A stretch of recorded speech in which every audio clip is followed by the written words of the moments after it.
For over 2 months now, the mysterious whims of the random number gods have conjured hundreds, if not thousands, of fighters to duke it out for our enjoyment. And over that time, we've seen champions rise and fall. Today, we resurrect our greatest gladiators to find who among them are truly the champions of champions. Hello, everyone, and welcome to the first ever Final Fantasy Tactics Battleground Tournament of Champions, an event so magnanimous, it's got commentators. My name is Mythical9. I'm here with the one and only Virilicus. Are you as excited as I am? Absolutely, I am, Myth. With fan-favorite champs like Brian the Black Calculator getting a second chance to show us what they've got, who wouldn't be? Oh, man.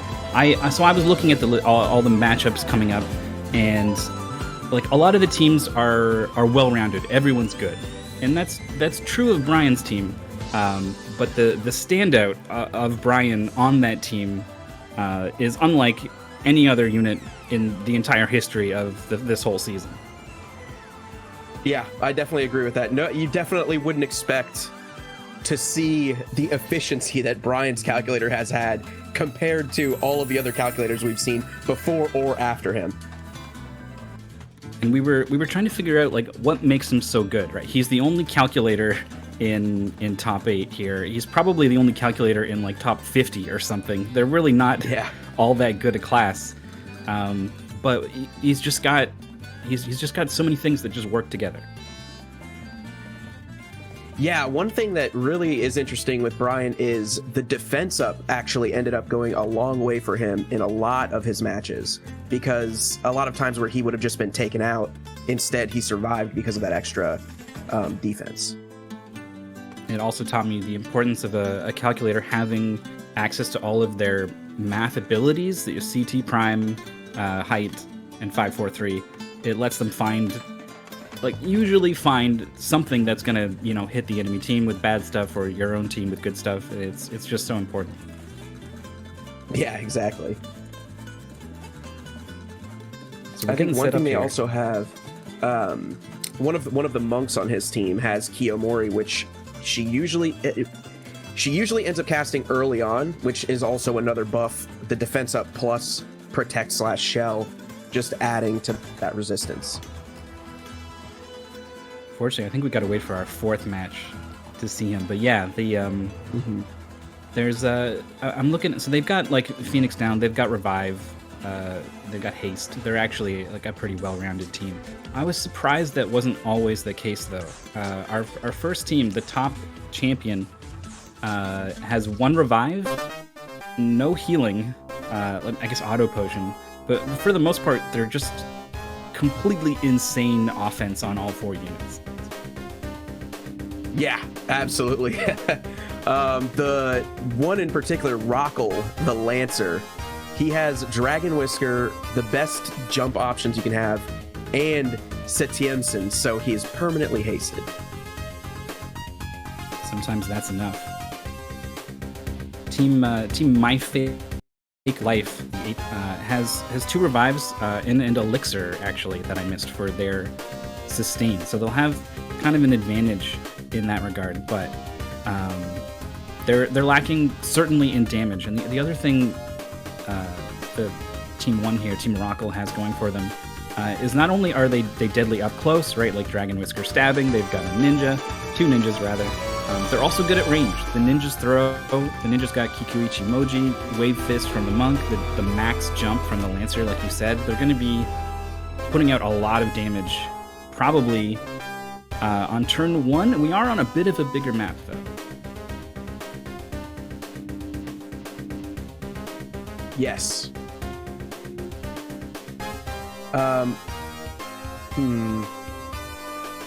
It's probably going to be pretty tough, yeah, for Seed 8 to beat Seed 1. The Knights really have to get in close to do anything, but one of the Knights can haste their team. Yeah, haste is probably the single biggest advantage that the 8th team here, Team My Fake Life, has going for them. But the maps were chosen by some community members, and I think they they could have looked at what the teams were going to be and picked a map accordingly. I'm not sure if that factored into their decisions at all, but I think this first map, everyone's going to be a bit spread out in their spawns, and I'm not sure if the haste is going to be able to hit more than even just 2 targets. Yeah, that is a good point. It might be a little tough to get haste on the whole team. And sometimes when you have haste, a lot of times the unit will try and just like spam it until it gets onto everyone, which could end up seeing some turns wasted. But given that they're knights, the one that has haste is a knight, he might be far behind anyway, so that's his only option. Yeah, speaking of knights, I found this kind of interesting, because if you look at the top 5 units that are most common in the champions, that's what the stats command will return. If you type !stats and then a class, it'll tell you, like, these are the most common. If you type ninja, for sure. And certainly there's plenty of ninjas and monks, number 1 and 2. Lancers and archers are well represented as 3 and 4, but actually more than Lancer and Archer, we have 4 knights in our top 8 here, and knight is not a top 5 class. Yeah, it's pretty interesting to see. It's a good point there. And knight, I feel like, is a class that has one of the lowest floors and one of the highest ceilings. Yeah, I think that's exactly right. They have access to a lot of the strongest weapons in the game. I think the Chaos Blade gets up to like 24 weapon power or something. And some of their knight ability, like the explosion sword, stasis sword, all the holy sword abilities are crazy. And a lot of the break abilities, armor break, shield break, are pretty bad and often a waste of a turn. So you never know what your knight is going to do when they've got both, and they very frequently have at least one break ability.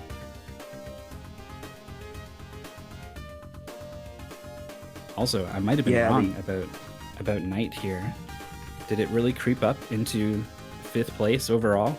Look at that. That is interesting. I remember them not being that high before, so we must have seen some better knights come through over time. Yeah, well, maybe these 4 knights in our top 8 are part of the reason why they've climbed so high.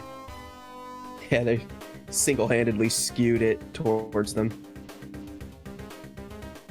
Well, most of the units have come through. If we could see everyone a little better, I wonder if it would be fun to announce them like players hitting the ice or the court or whatever, calling them in one by one. Right?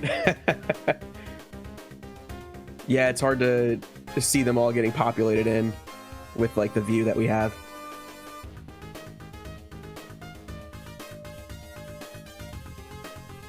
Thankfully, the teams are going to be switching their colors around a little bit. It's a shame that their allegiance gets switched. Team Purple has got 2 champions in here, Team Blue as well, but for the sake of being able to watch, because actually both Purple and Blue teams are meeting in the first round, they are going to get recolored according to the traditional order of colors that you're used to seeing. One interesting note, the double guns ninja, like, I believe that this is the team that just yesterday creeped their way up to 5th place. This is Clock Thief's team on Team Black, and it's Umai Jam with a stone gun and a mithril gun, as well as being able to use X potions and Phoenix Down and Mana Shield with move MP up. Yeah, she's got a lot going on for her.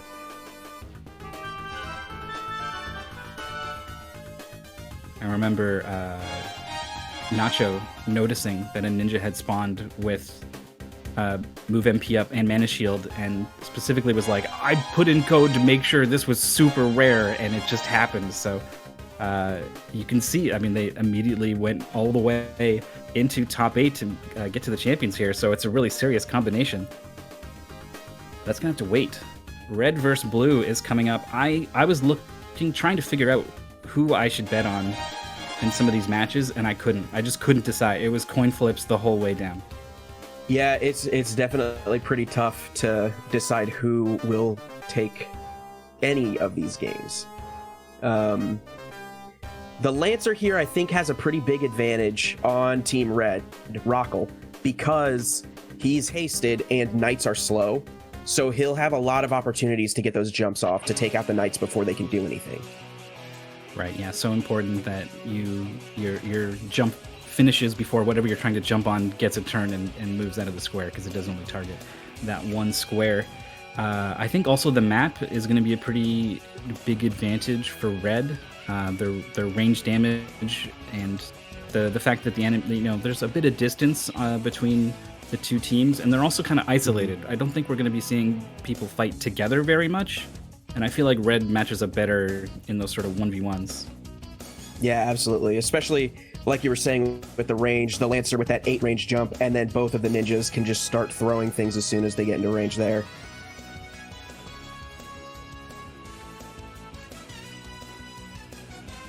So there's a big question mark with these knights. Obviously, double-handing a Ragnarok and just straight up wielding a regular Gungnir.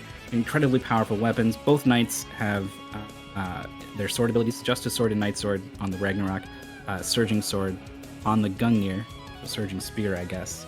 I feel like odds are pretty good they're going to use them, especially the double-hand Ragnarok, is probably a lot more likely to go for kills. Oh yeah, definitely. Just because of the sheer damage that they'll deal, they're more likely, as soon as someone's within range of them, to just move in and use an attack, because it will likely one-shot. Yeah, the AI really values that kill potential. We're going to find out here. We're getting ready for our first match.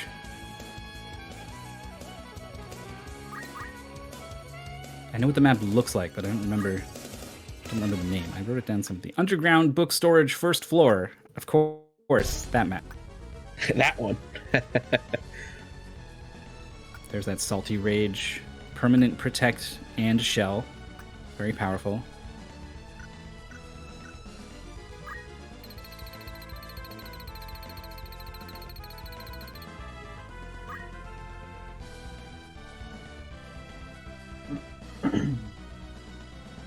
All right. Here we go. We also got Blade Grasp on the field from Runes, the monk on Team 1 here, Team Red. 69 Brave as well. I think Blade Grasp was going to go a long way in this tournament. Yes. All right, turn 1.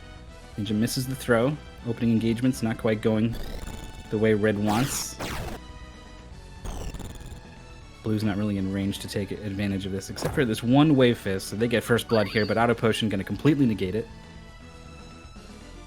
Auto Potion, another very powerful reaction ability. Yeah, for sure. But I feel like in this tournament, it might not be as good, because so many teams specialize in just dealing like bone-crunching damage, like much more than 100 to just stab right through it. Very true. It's some pretty weak throws. Yeah, that is not a lot more than 100, to be sure. Don't act proccing on the first swing. Her slash through the wall, getting the job done and triggering poison. There's that haste. We see that first haste go off. I feel like without the speed up, it feels like haste should speed up the stream or something.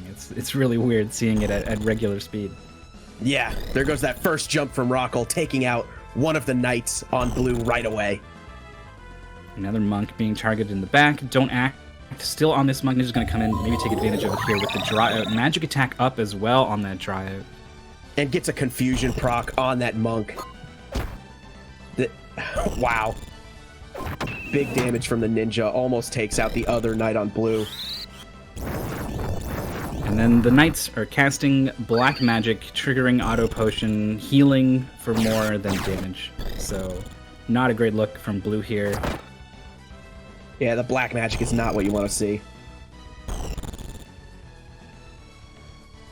From a knight, at least. Yeah, if your name is Brian, then black magic is absolutely what you want to see. Yeah, very true. All right, so Red's basically just cleaning this up here. A couple of key status effects and just like a couple, even one wasted turn on that fire spell, for example, like you can't do that in the Tournament of Champions. Everyone is way too strong. Right. Here comes Monks that revive elixir. All right, let's see if they can pull this off here. I feel like they're in a good position. Like they couldn't be in a better position on this map here, but I don't think it's going to be enough. Humor Master right in between them.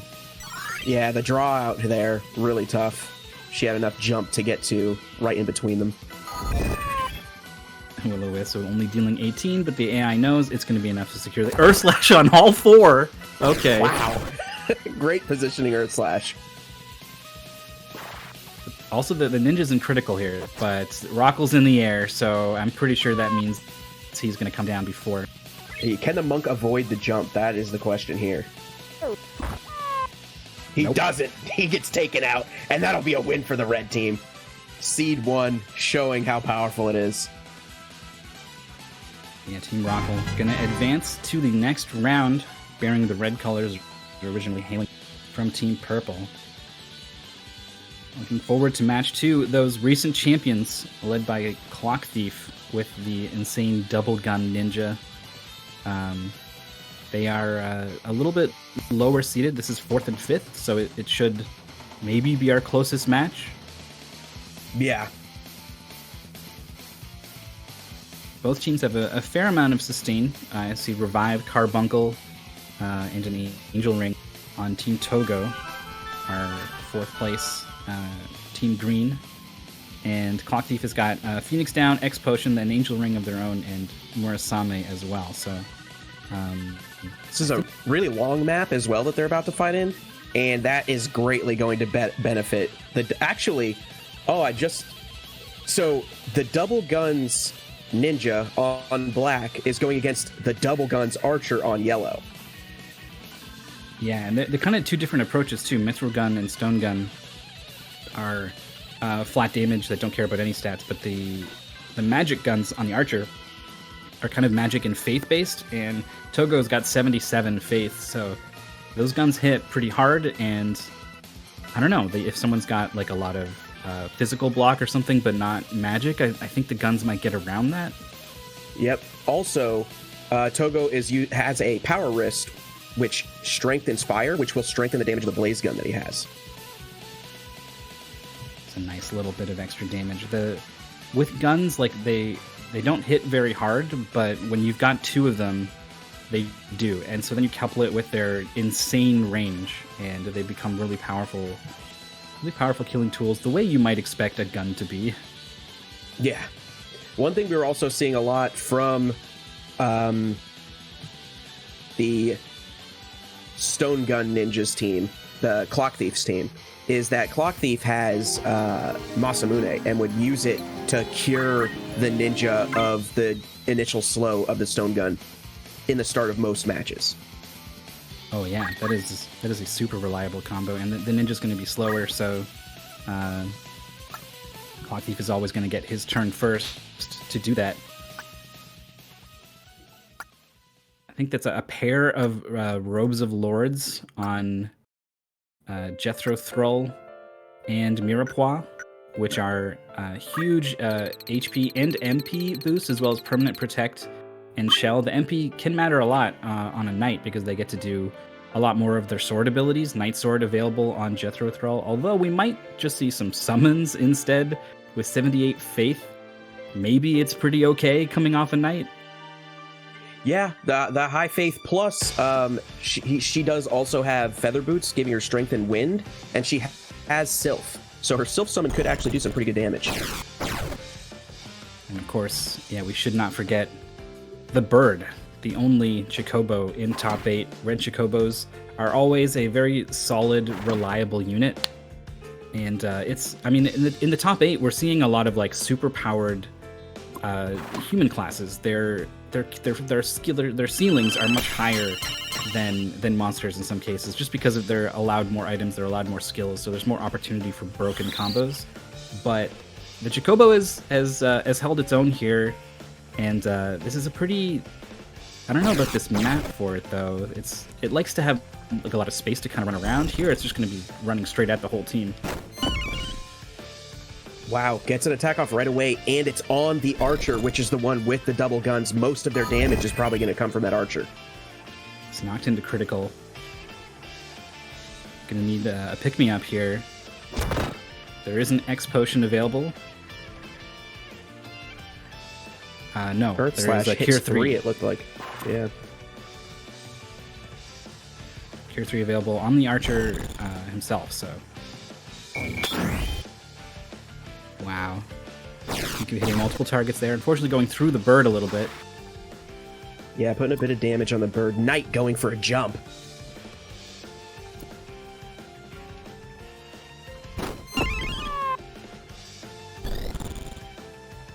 Chocobo, like an assassin, moves in, targeted on the archer to make sure that he cannot get those guns off. Oh, Chocobos, I think they're weak to wind. I think he's just dead. Oh yeah, 269, big damage from the Sylph. The benefit of strength and wind plus the weakness from the Chocobo. And we see a death sentence from the Green Monk. El Dente hitting here pretty hard on the jump, but not enough to get the kill. The guns start firing, damage split. It's going to mitigate that a little bit and prevent Green Monk from going into critical status there, so not going to be crippled by the AI.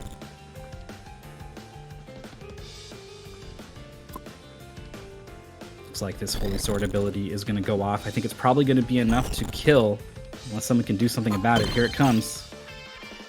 Oh, not quite. Wow, only enough to put him in critical. Casting something on himself, actually. That's got to be haste, I guess. And now the Geomancer's hasted, but it's 2 versus 3, and the Stone Gun is still active. Geomancer definitely not the biggest source of damage on Team Green here. Does have Night Sword and an Asura Knife, though. That's probably not too bad, but this ninja needs to die immediately. Yeah, Ninja takes out the Monk, and it's only the Geo left. The Geo went for a Night Sword on the Lancer, but the Lancer dodged it with a jump. All right. Ninja's being targeted here by Will-O-Wisp. If the status effect hits, it doesn't. Here comes Stasis Sword. Uh-oh, uh-oh. Wow, Stasis Sword, perfect positioning by the Geomancer, kills the Ninja. This Geomancer pretty tanky. Geomancers tend to be. There's just something about they get shields, like their HP pool is not that bad. They are tankier than you think. Off the Knight. She's and too now fast. It's a 1v1. She heals herself with the Night Sword. This Lancer does have re-raise, and the haste is worn off. Jump only hitting for 120. She's not in range for Night Sword again. Go for the Will-O-Wisp. Will we see the no status effect? Another jump will finish. Here it comes. The Geo, No. but yeah, not enough speed. The crystals are starting to show up. Arama. Crystal positioning favors the Geomancer. In critical. She's not going for it. She needs the status effect. She doesn't get it. Status effect. Yeah, that's gonna likely be it for this Geomancer. Geomancer's not in range of a physical attack. Not have enough speed for jump, so does nothing. Geomancer moves in. Here comes Night Sword. The Lancer can do anything. A Night Sword. Night Sword puts the Lancer critical, heals the Geomancer. I don't think he does enough to finish here. Guarded. Oh, I think that's it. Another Night Sword coming from the Geomancer. Will it finish? I think that's it. That's it. Wow. She's done. Oh, the re-raise. Oh, the re-raise picks I the forgot. Lancer back up. What can the Lancer do? Nothing. Oh, Likely will 1v1. go back down. 1v1, the re-raise always trigger. It has to go to the next person's turn before the match will end, and so it always goes to the person who just died. Assuming the speeds are equal, if you double turn someone, I guess you could sneak it in there, but that's going to be it.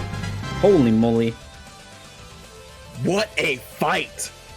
Wow, that Geomancer would not go down. Stasis Sword, training it onto the ninja for the extra bit of damage to just secure the kill.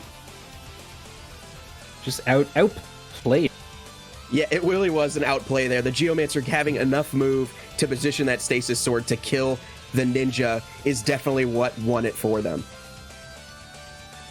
Well, match 3 is coming up. This is an exciting one. Summoners. I misspoke earlier saying Knights were not top 5, and then they ended up getting 5th. Summoners definitely are not top 5, but Team White is fielding 2 of them which blows my mind.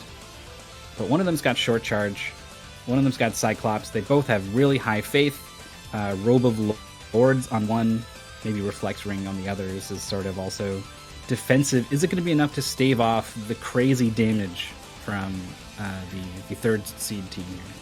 Yeah, it'll be pretty tough.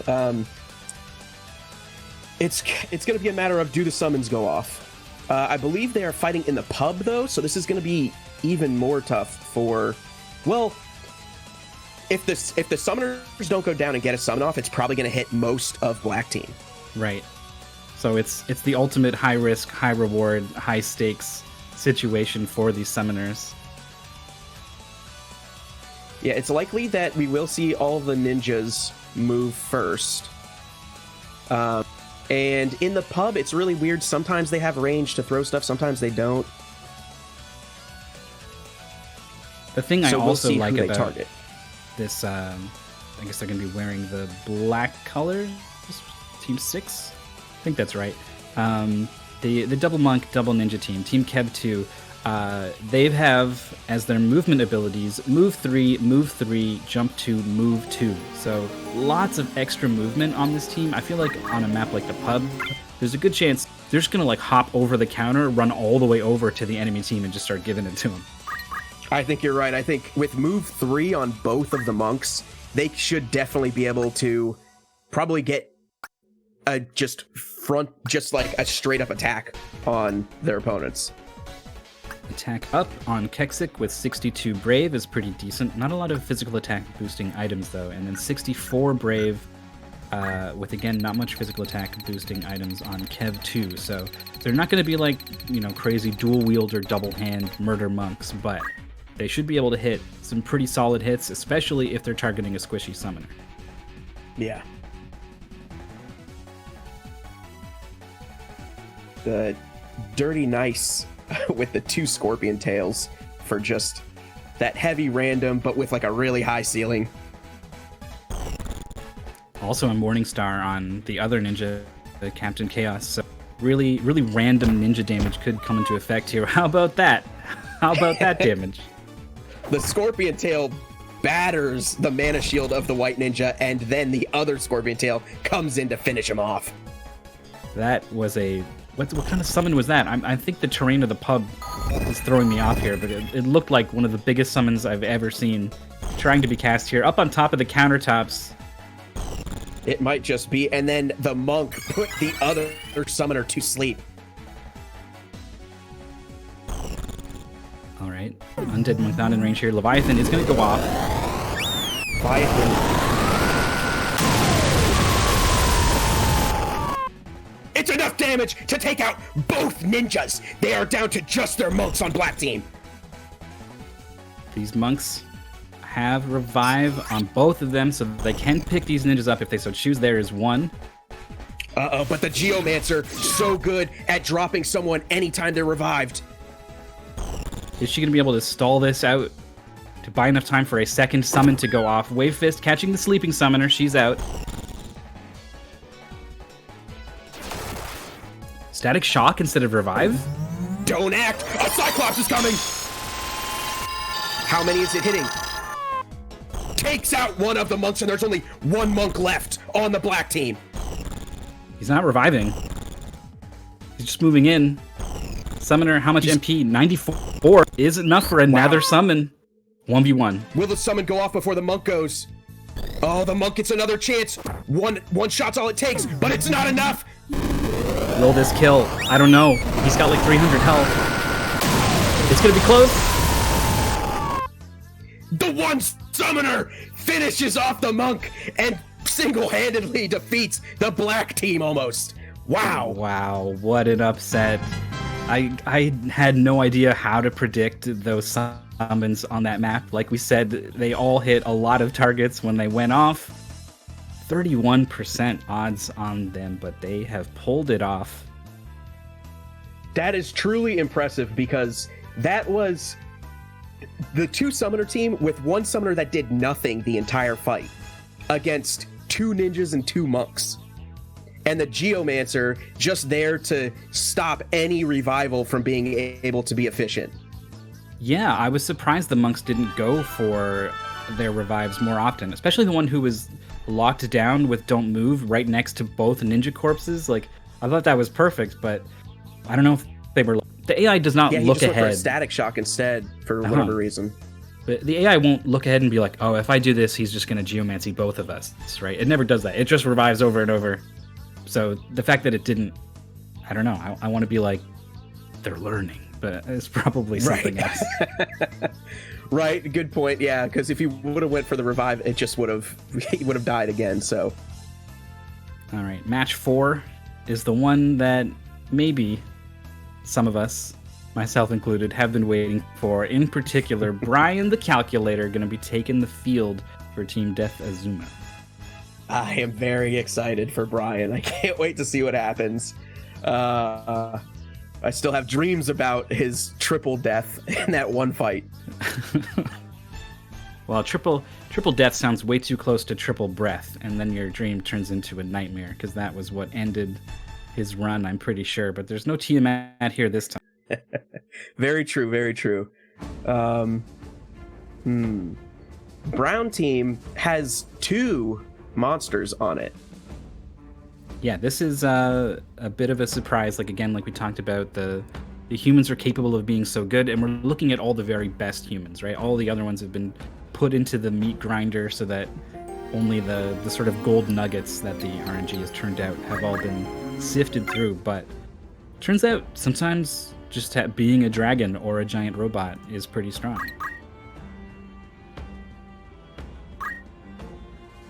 And also chat correct. Cage in the chat reminding us that robot is naturally immune to frog and death. Mm-hmm. So they will have to beat that robot straight up with damage.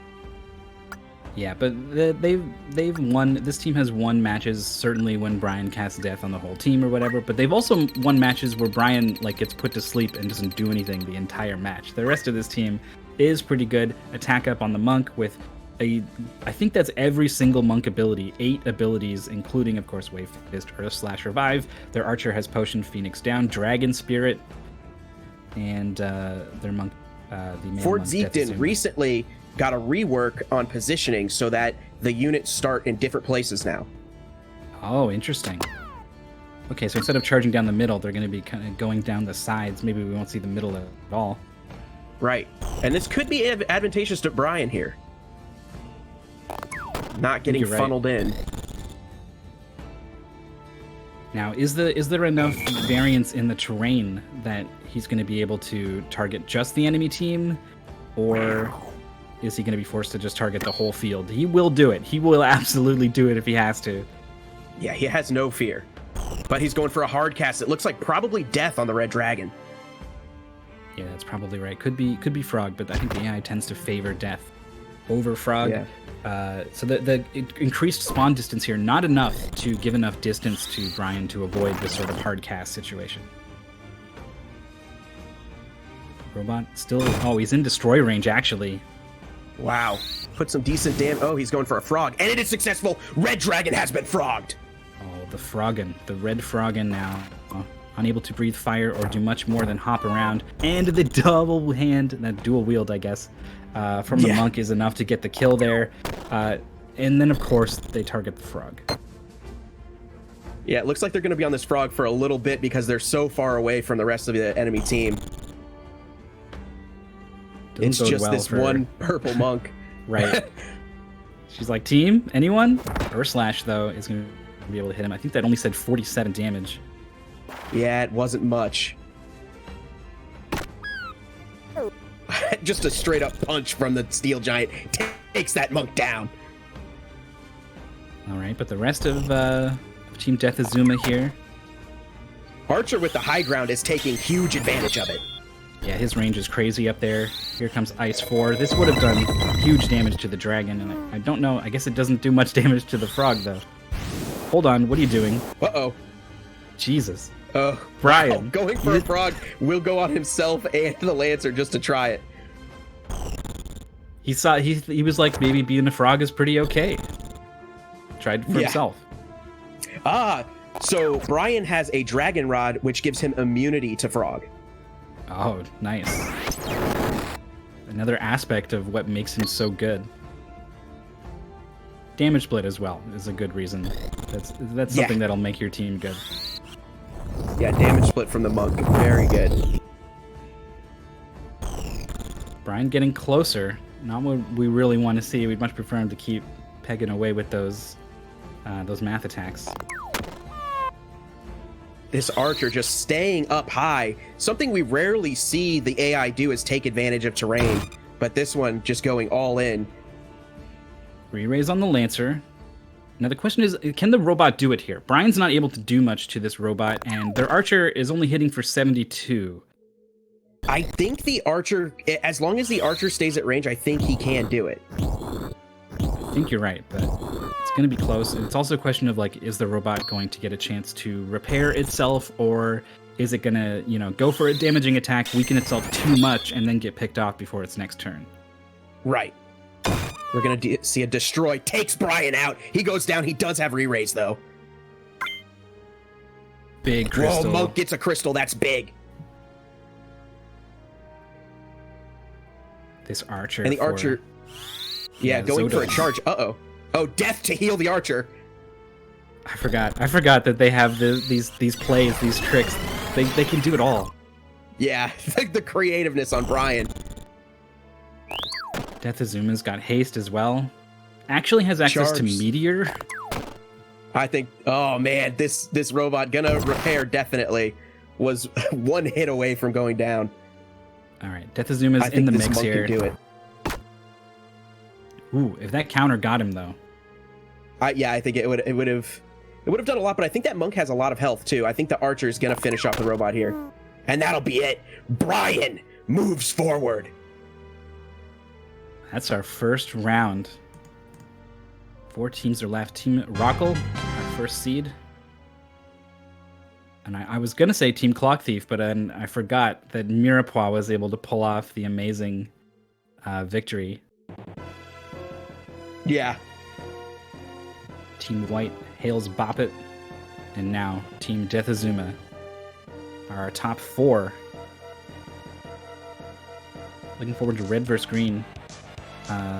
This Rockle team, their damage is just, not only is it high, not only is it effective at range, but it's also pretty consistent. I mean, this Lancer might go for like an armor break or something, maybe, but everyone is reliably churning out damage.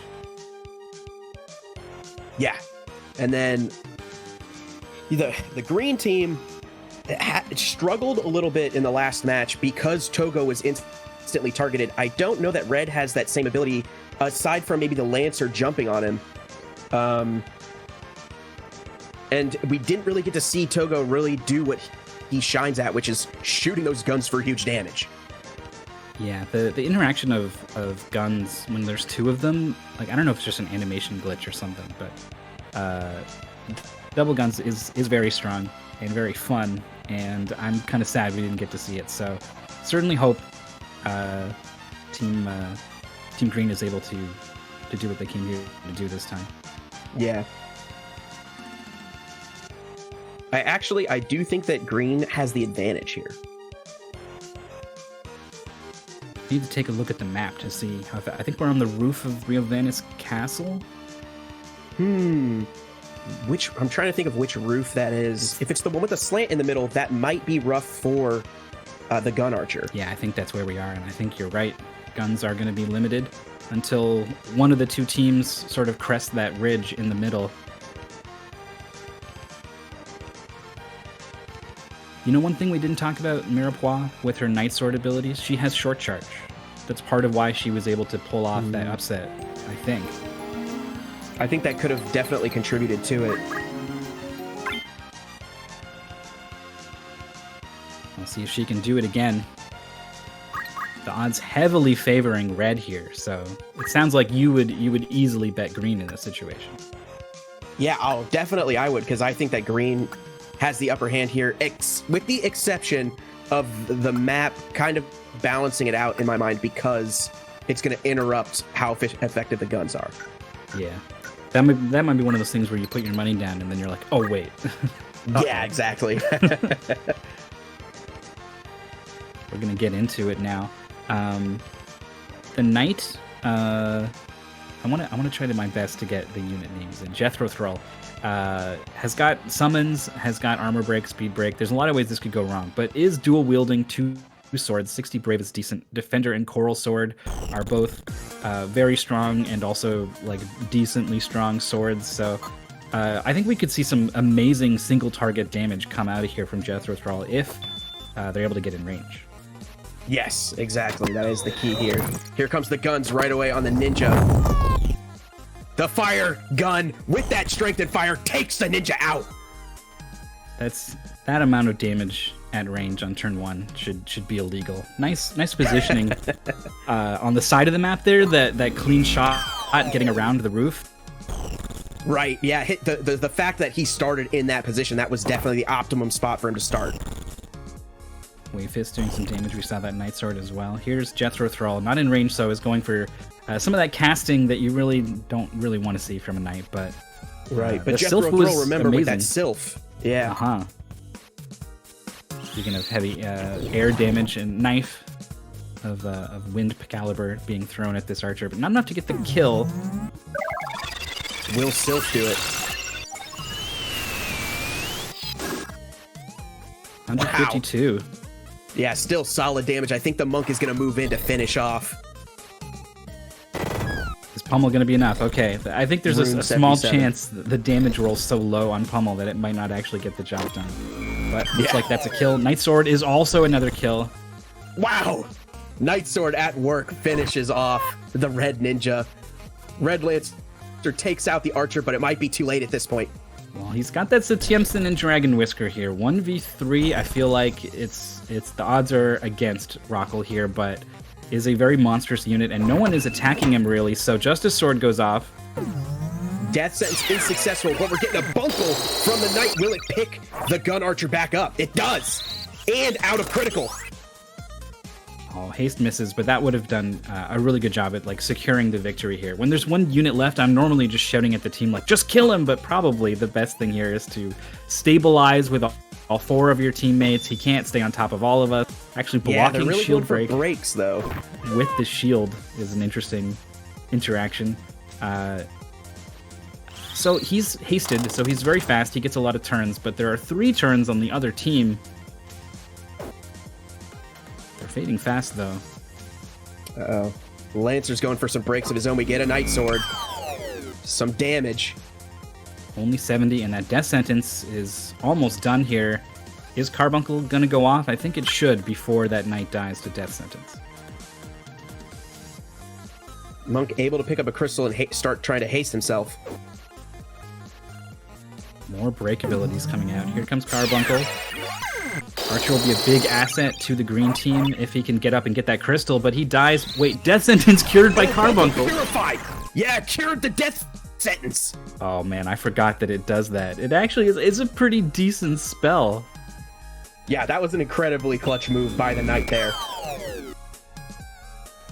Night Sword guarded this Red Lancer, showing that he is definitely the anchor of the red team. Jumping on the Knight. I wonder if while Jethro Thrall is casting, that can be enough to kill here.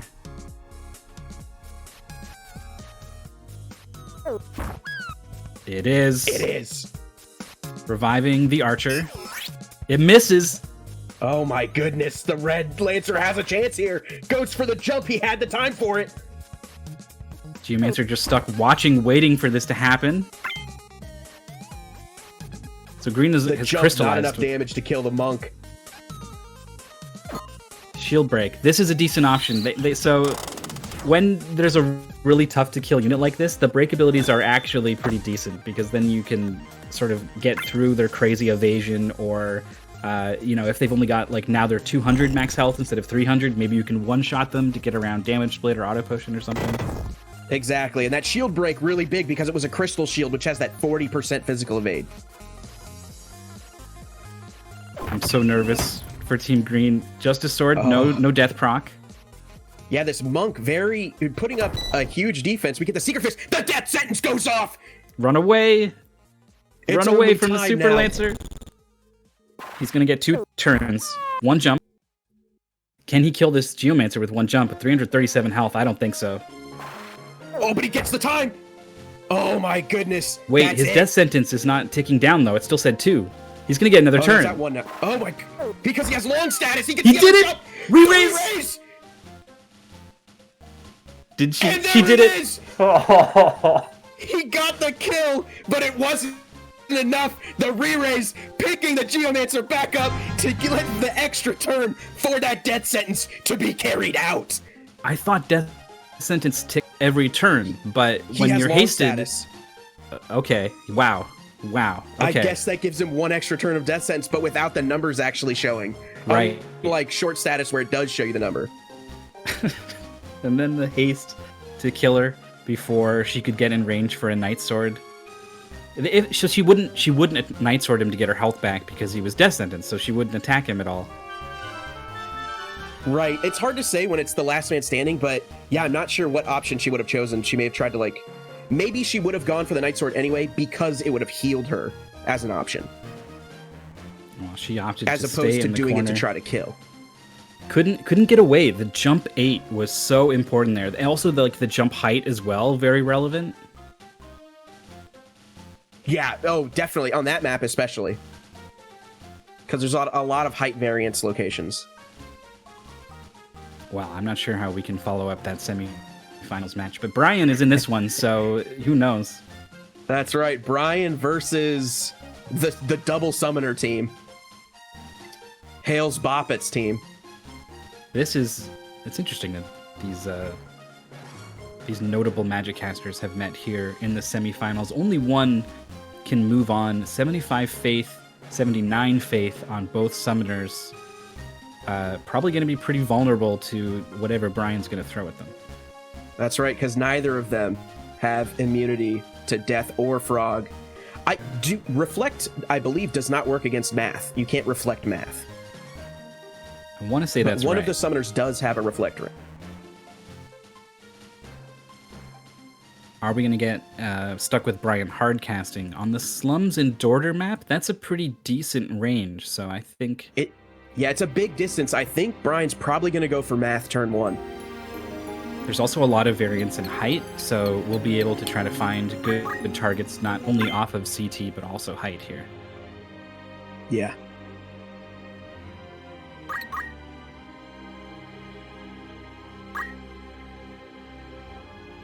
That Robe of Lords was so key. I'm thinking back to the summoner match in the pub now, and I'm remembering I was investigating Zodiac compatibility, just 'cause I wanted to learn a little bit about it. I was looking at some of the signs, and I realized one of the summoners has best compatibility with one of the ninjas and good compatibility with the other. So they were going to be doing huge damage to each other, and I think that's part of the reason why those summons were able to do just enough damage to just one-shot them. You could be right there.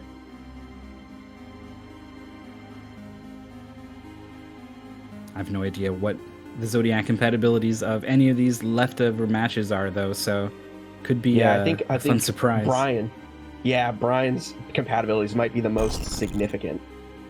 It would have been fun to look at like every other unit in Brian's path and just carve it out. Just going Here we for a go. fire here.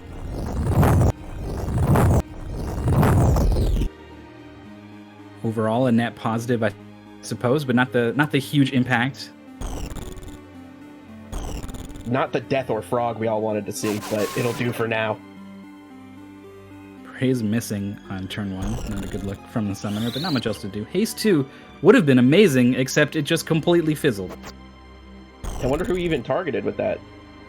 Must have tried to put it on the ground, and then everyone went their separate ways. Yeah. There's Kiyomori hitting 2. Actually, only 1. Oh, she's got the Robe of Lords, so she already has Protected Shell. Earth Slash finding a hit from long range. Monk far away, but that Earth Slash doesn't care about that. Wow! And another Earth Slash takes out one of the summoners. Here comes Frog. Brian does it again, completely disabling this Geomancer. The Geomancer, was it? Nah, the Geomancer gets frogged. Punch Ninja almost got a kill there, I think, missing with that second hit, though. Getting targeted by the ninja, or the archer up top. Earth Slash is enough to finish. Oh, going after the summoner. Yeah, goes after the summoner, does a little bit more damage. Summoner still could survive another Earth Slash. Robe of Lords doing that summoner a world of good. It's the only reason White has any sort of chance right now. They need this summon to go off, hit many targets, do big damage, get kills, and instead, she's dead. Yeah, the Wave Fist takes out the summoner. It's all up to the ninja on White now, and I don't think he can do it. Not with 101 health. He's going to get one sort of moral victory, giving it to Brian. He does kill there. Brian. I want the team to leave this ninja up until Brian gets his re-raise, and then Brian finishes him off. That's what they're doing. It very well could be what happens. Oh no, the monk probably gonna kill him here. Alright, well, Brian's gonna pop back up. It's gonna be 4v Frog here to close things out. Yep, 4v Frog indeed. What's Brian gonna do, that Frog? He's going for death. He hasn't been high impact as Brian. I mean, the frog was good. Yeah, I'll not so far though. But Brian, of course, showing that, or Brian's team showing that it's not all about Brian. They have their own efficiencies too. Yeah, none of these Earth Slashes have been the like earth-shattering damage, but altogether, right, 2 Earth Slashes and the Archer, that's going to be like enough to secure kills. And then even when they're not focus firing like they did this match, it was still plenty. Yeah, absolutely. And even though Brian hasn't done any deaths or anything, both matches that he was in, he definitely frogged a pretty high-profile target. Yeah, that dragon was really big in turn 1. I feel like White was already against the ropes, and the frog was just kind of like cinched it on the Geomancer. Yeah, in this match especially, I mean, frogging the dragon early was pretty big, but here they were already losing pretty hard when the Geomancer got frogged. Well, they're moving on. I would have thought it would have been Rockle here in the finals, but the upset here now from Team Green. Seed 3 versus Seed 4. And this is the finals, right? Yeah, this is it. Who is going to be the champions of champions? This will determine it. Brian has the opportunity. One of the monks on the green team is immune to death, Silver Breeze. So is the Geomancer on green. But how about Frog? That's been they're Brian's, not immune to Frog. It's been his MO this whole time. That's right.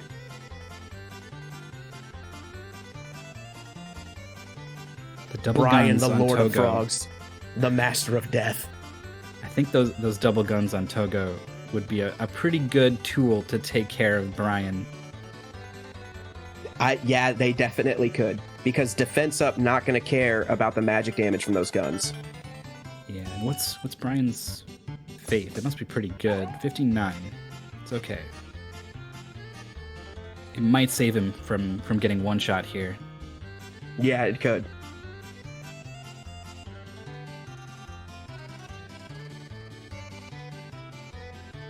I think Nacho is going to be securing some music for our final battle here. Yeah, it looks like it. Yeah. All right, we get some classic Pokemon champion battle. Who is it going to be? Team Togo versus Team Death Azuma. I mean, it's Team Brian in our hearts, but team, it is. I'm naming them after the team, the one position here. I'm just unofficially calling that the team captain. Team Death Azuma has the odds. We're going to the graveyard of airships to finish it off here.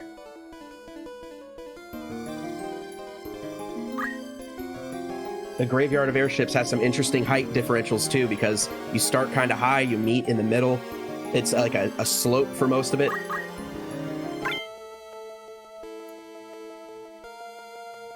Teams start with a decent amount of distance between them, enough that these Urslashes and Brian, as well as Zodil's the Archer, going to be able to get some hits in before Green can get in, I think. They've obviously got their own double gun Archer and their own Urslash, but the Geomancer is not going to be so effective at range. And I mean, I was going to write off Jethro Thrall tonight, but the Sylph summons have been pretty relevant, so we'll see. Yeah, and I think that Jethro Thrall might get a chance to get in. That is, if they don't all get frogged at the start. Well, yeah, there's always that. There's always that this match is just not a match at all, and instead it's a frog stomping party or something. Like that's just what you get when you have Brian on your team. It'll be difficult to find all the other team on that slope, right? The heights are going to be very different. Yes, that's very true. Might have to rely on... Uh-oh, there are two at the same height, it looks like, unless that's a... No, yeah, they must be at the same height for the haste to hit them both. Here we go. Fire 3. Oh, going for fire again at the start. Only hitting the other team for 30 more than he hit his own team. Classic calculator, classic Brian. Here comes the Urslash. Ooh, crippling, but not enough to kill. Yeah, puts the Archer at critical. Archer might back away now, going for some kind of buffs instead. Not a lot of healing for this green team. They've got, Carbuncle, not even Chakra. Yeah, Earthslash misses the Geomancer. Night Sword's one way to heal, only 90 damage. Silver Breeze moving in, answering back with his own Urslash. There's that Cure 3, basically the only healing the team has, and it was on the guy who was in critical, so that worked out well. Yeah, and it healed for a pretty decent amount, too. It looks like he's going for a charge shot on the Monk. Monk might get an Urslash in before that charge finishes. Another Fire 3 comes out. Finds 2. Interesting that he's going for the fires. Very strange. He must have a really low chance. This is the perfect position for this Geomancer. She heals her... Oh, that's a kill, actually, on the Archer. Yeah, there goes the Archer. Solid Earthslash. Just shooting that Earth blast across the entire airship. Knocking back this Monk after taking those hits like a champion. Getting in on Brian, actually. Now turning around and targeting the Monk. This Geomancer is so beefy with the World of Lords, like 330 health, protect, and shell. She's very tough to take on. The Geomancer is extremely beefy. With the Night Sword to heal herself, and then the Knight uses Bunkle to pick the Archer back up, and he finally gets to fire his guns. Takes out the opposing Archer on Brian's team. 285. When you get the Undead Ring, I'm pretty sure that doesn't give you the fire weakness of the Undead. I think that was just naturally that much damage. I think it was just naturally that much damage. Now we're seeing Ice from Brian. Switching it up here a little bit. Yeah, only hits the Geo for a little bit. What are we going to see this Monk do? Taking a long time to think about her turn, weighing it up. And charging Monk vulnerable, 165 damage. I think that was the exact damage it said, which is very uncommon of Pummel. It is a very weird random ability. That's going to be enough to kill with the dual wield on this Monk. I think he happens to be in the same range of the Bunkle that the Knight is going for, though. Yeah, I think you're right. This could be a huge pickup here. Here it goes. Wow, they both get picked back up. 2 above critical damage. The Archer goes back down right away, but the other Monk is up. We're going to see some frogs.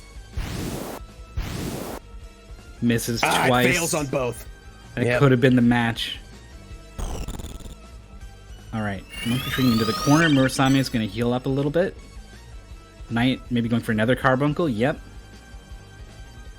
Mirepoix going after Brian. Night Sword. Yeah, looks like it. He's going to survive this. Defense up, keeping him very, very healthy. Can take probably 2 more of those.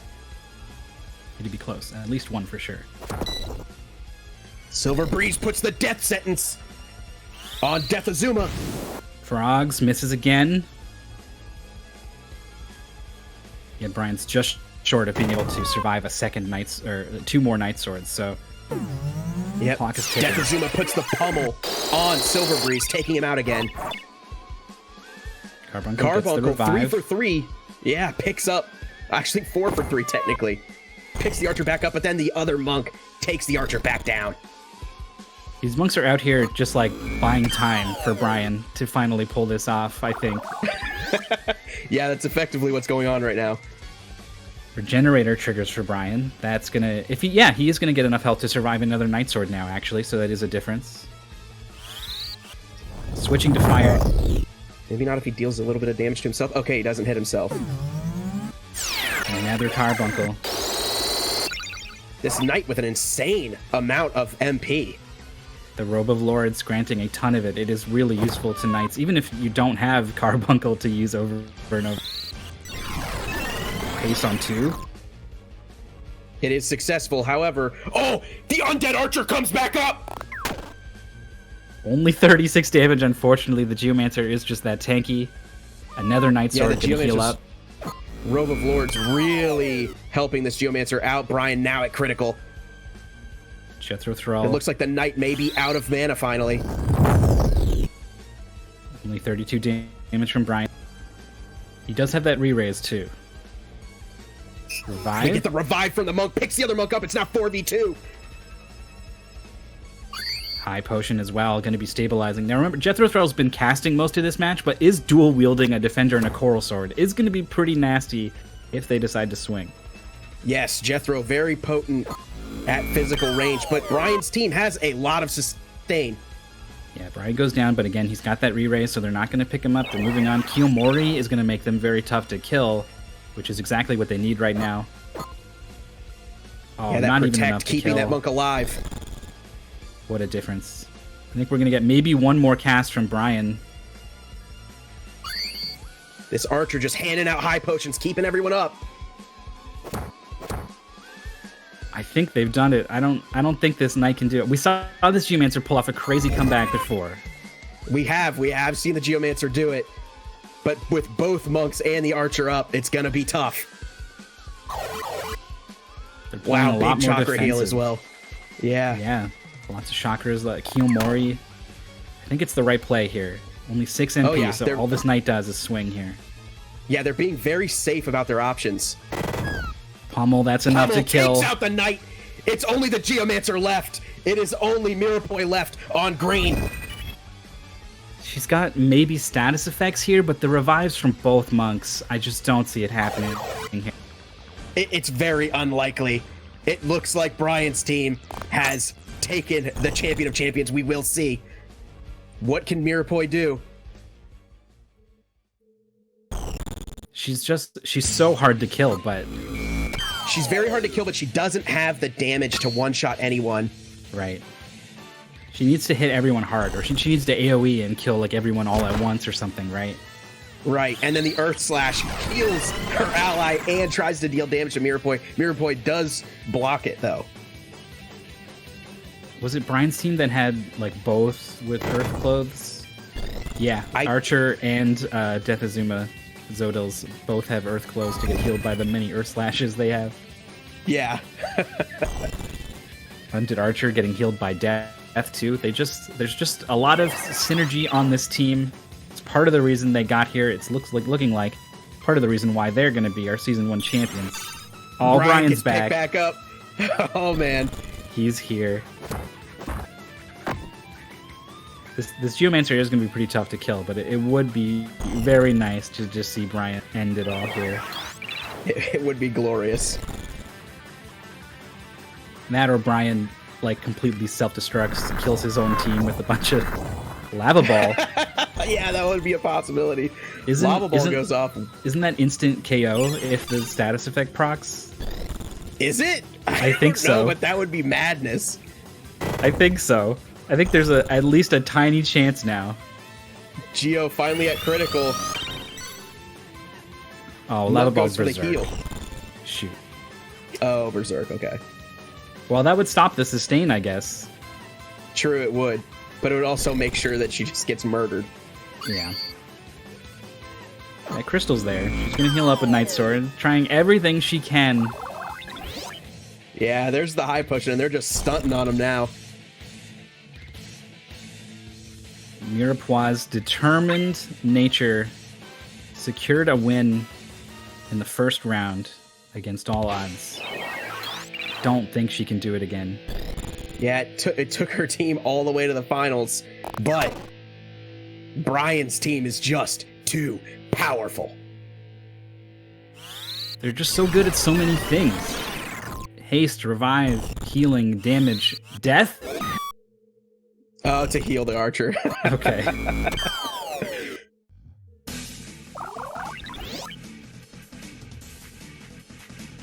Is time over a concern here? I think there's probably still like 10 minutes left in this match. Yeah, there's got to be a lot of time left. It hasn't been going for that long. But that would be a win for green if it happened. That is true, it would. What is it? Exclamation mark match, I think, to get that. 570 seconds is 9.5 minutes. Yeah, it'd be pretty tough for Mirepoix to hold out that long. She is managing to stay up for a very long time, though. Only at 5 health now. Probably going to Night Sword someone. Get some health back. Her move MP up guarantees her more MP to cast Night Sword to heal, but it looks like the guard there is going to cinch it. She has re-raise, but it doesn't go off, and that is it. That is it. Death Azuma finishes off Mirepoix, and it is Brian and Death Azuma, Batty Q, Zodils. They are your champions of champion. Those were some fantastic matches. I wasn't sure what to expect. I was like, maybe one team, like, they're just going to have a ton of damage and just kill the other team on turn 1 or something, but some incredible matches popped out of this tournament. What a great idea. I love it. I love this. It was very fun. I'm so happy that Brian won. He is now the champion of champions, but I think now what happens is we're gonna get a match of the ultimate champions versus Killer Nacho as a goblin here, I guess. Oh, how exciting this is. Oh, he okay. So it looks like Nacho put his favorite of the AI units that had come in before at some point. Ultima. Or just built an insane team of champions to fight. I don't know what to expect from this. Nacho's got 99 brave and 1 faith. 1 faith. Unbelievable. I'm trying to look at the stats. Stone gun, glacier gun, mediator with black magic. Yeah, Ramesh. I've heard Nacho talk about it multiple times. He was like the first of the double gun people to make it as champion. Damage split in short charge as well. And the Lucavi calculator. Well, I don't know what to make of this. I didn't know this was coming. I'm not sure either. Nacho unlikely to be frogged or deathed because of that 1 faith. Yeah, that's right, actually. It's super under yeah, the ability to... Ramesh and the Calc, however, have a very high chance of being affected by Brian's status effects, given that the Calc has 99 faith.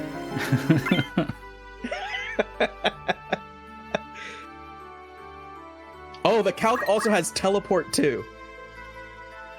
Interesting. Okay. I feel like that... Well... Does the calculator then is the calculator always in range of someone and then will never do math? The Calc also has plus 1, 2, 3, 4, 5, 6, 7 magic attack. I guess you probably can't math the Lucavi skill. No, I don't. It's just blue magic, the Lucavi skill. So, yeah, can just move in and then get the Grand Cross off, or they all Ultima up. Is this gonna be just like a turn 1 kill? Just teleport in and blow up our new favorite champions? I don't think any of the moves that the Ultima Calc can do. All right, going for a haste 2, turn 1 here. We'll see who's left in the cast radius. Brian is gonna be at least. Hits the whole team. 1. Takes out takes out Ramesh. Ramesh is down. The double gun mediator goes down immediately. Slash only hitting for 55. Nacho's pretty tanky. The robot immediately goes chicken. The robot is chickened instantly because the robot starts with only 8 brave. Yeah, so he's going to get a turn in a little bit, but it's going to take a while. Ultima comes casting on 3, it looks like, and stole the haste from the purple team. All Ultima, what a sight to behold. Look at this animation. Listen to this sound. Takes out almost all of Brian's team. It's only the archer left. Yeah, I think Brian hit the wrong target. Yeah. Man, if that death would... I can't believe the death didn't hit the calc. Relays, Brian's back. Are we going to see another death? Brian, can he do it? Brian frogs the calc. Brian giving his team life. The robot comes back up. Then we're going to see the dispose on Brian, taking it back down. The archer, however, does have items. He will Phoenix down Brian. Brian can't revive anyone else, so we really want to see that archer get over to one of those monks and start chaining these revives, get back up, stabilize. Yeah. They have to. Absolutely. I'm thinking that, because of the positioning of the archer, he's just going to keep trying to pick Brian up. Maybe Brian just gets a turn and kills everyone, but the Omega robot is going to finish him off. Wait, is he? Okay, 20 damage. It's enough. The Omega robot. What is happening? It does exist. I told you. You did tell me. Brian just swinging away at the goblin, gets countered, so he's down without even eating up a turn. Eye gouge for confusion, it misses. Yeah, we do get to see a Brian bop, but it was not enough on the calc. The monk, one of the monks is crystallized, the other is at 0. I don't think they have any chance of winning if that monk turns into a crystal. And it looks like that's what's going to happen. Brian's team actually surviving a lot longer than expected. We get another death. Fails. It can't. Nacho's got 1 faith and the robot's got 0 effectively, so... Yeah, it does heal the archer, but the archer hasn't taken much yet. All the focus is on Brian. We see a hurricane from the nonsense spot. Alright, archer gonna be doing some damage here. Can the archer take out the goblin? Full goblin punch doing big damage. If he could kill the goblin and then not get disposed by the robot, both of which are big asks considering here comes Hurricane. Hurricane does hit the archer, takes him out, and the zany champion team was a little bit too much for Brian's team. However, give it up for our actual champion of champions for lasting that long against such an insane team. Yeah, that was fun. Ultima from Ultima herself, blessing us. Boy, that's mean. You win. You come in on top of all the best units, and then like God descends and beats you up. Yeah, Ultima effectively God in this situation, with that all Ultima doing so much damage. I think that's probably going to do it here. Looks like Hail to the Champion of Champions. Nice. We got some custom text in there. Beautiful. And Brian, the highest riser, putting it all on himself. Glorious. 200k from El Dente. Dang. Well, I think that's going to do it. I think that does do it for the Tournament of Champions. Well, Season 1 is over. And the first Final Fantasy Tactics Battleground Tournament of Champions. It's in the books. If you're looking for more, you'll have to wait a couple months, I guess, for new champions to arise. And they will, because Season 2 is basically going to start up next. Yep, any champions from here on out are Season 2 champions, and you'll just have to be keeping track of their win streaks to see who will move on to the next Tournament of Champions. All right. Do you have any last words you want to get in before we close out here? I'll just say, it was fun doing this. I hope you guys all had fun too. I'm Virilicus. I do this all the time. Tuesday through Thursday nights on my own channel. So if you guys ever want to stop in and just hear the commentary there. And then how about you, Myth? Yeah, well, I just want to say thanks for watching. It's an honor to be here, commentating with you Virilikists. You can follow me on Twitch and Twitter. This is me waving my hand in the chat here. Spelt like that with an I and a 9. I do commentary for stuff like this, a lot of speedrun stuff as well. And it's been a ton of fun. I'm looking forward to more Tactics Battleground, more Tournaments of Champions, and also maybe some new voices as well doing commentary for some of the following seasons. Yeah, absolutely. I know that we will get to see other people get a chance to commentate as well on the mainstream, so that will be exciting. Yeah, so until then, everyone please enjoy Final Fantasy Tactics Battleground. Have a good day, everyone.